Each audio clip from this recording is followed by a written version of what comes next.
Tara na, Squeak. Kailangan ko pumasok sa bahay na yan para malaman ko anong weird na blue light na yun.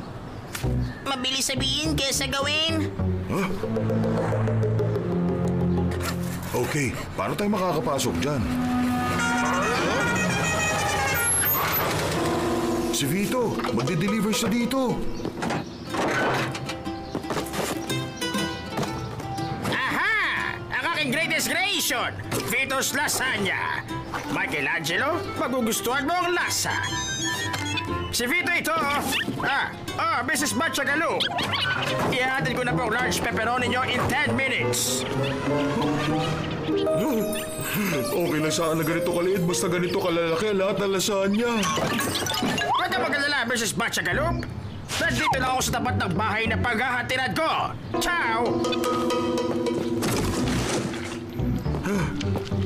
Sa susunod na order ni Jan ng large, ito ang gusto kong makita. Nag-deliver siya ng order na may Garfield sa loob. Kamusta? Busy pa rin ba ang anak mo sa ginagawa niyong mga imbensyon niya?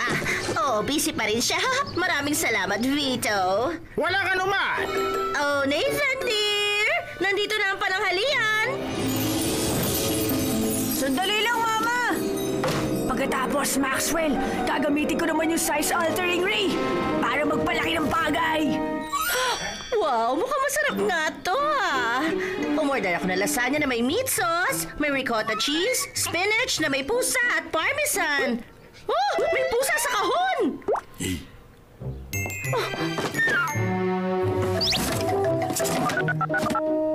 Hello, Vito? Vito, hindi ako nagpalagay ng toppings na pusa sa lasagna. Tama ka! Ang sabi ko may pusa!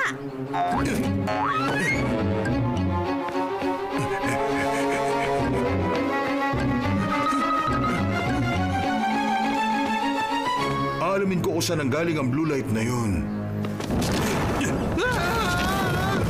Anong sinasabi mo na wala ng extra charge yung pusa? Galing yun sa taas. Sa bandang to ng bahay ng galing.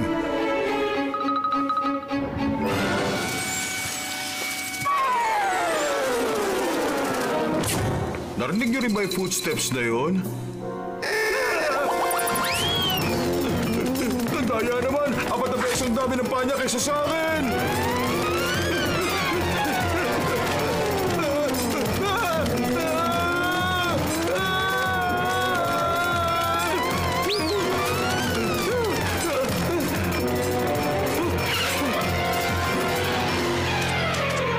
Alam mo, sa'yo na ako hihingi ng tawad sa maraming gagamba na hinampas ko ng maraming taon. Ito na yun. Paalam na sa'yo, world. Huwag mo siya saktan, Maxwell! Siya yung pusa ng kapitbahay. Sinubukan ko yung size-altering ray sa kanya at gumana. Ngayon, titignan ko naman kung kaya rin magpalaki. Pero saan ko naman kaya susubukan? Ako! Volunteer! Yuhuu! Wow! Nandito ako! Alam ko na! Susubukan ko nila sa lunch ko! Tapos magkakaroon na ako ng malaking lasagna! Ang sarap ng malaking lasagna. Ang talino niya mag-isip. Ay, hindi. Kailangan mag-focus ako kung paano ako babalik sa dati kong size. Papalitan ko lang mula pampaliit sa pampalaki.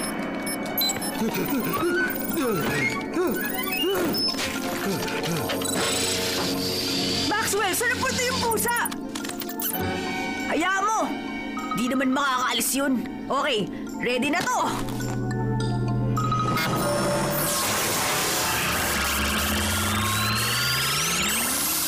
Woohoo! Yun na yata ang pinakamalaki lasagna sa mundo! At normal na ulit ang size ko. Akala mo ba magaling ka? Madali ka lang palitin! Hoy, wag naman!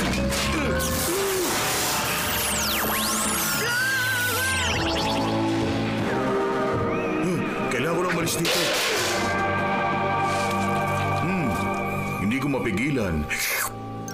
Masyadong maliit ang machine na to! Abutin ng ilang buwan para makakuha ako ng sapat na power para makabalik ako sa normal! Hi, Nathan! Pinaliit mo naman ang sarili mo!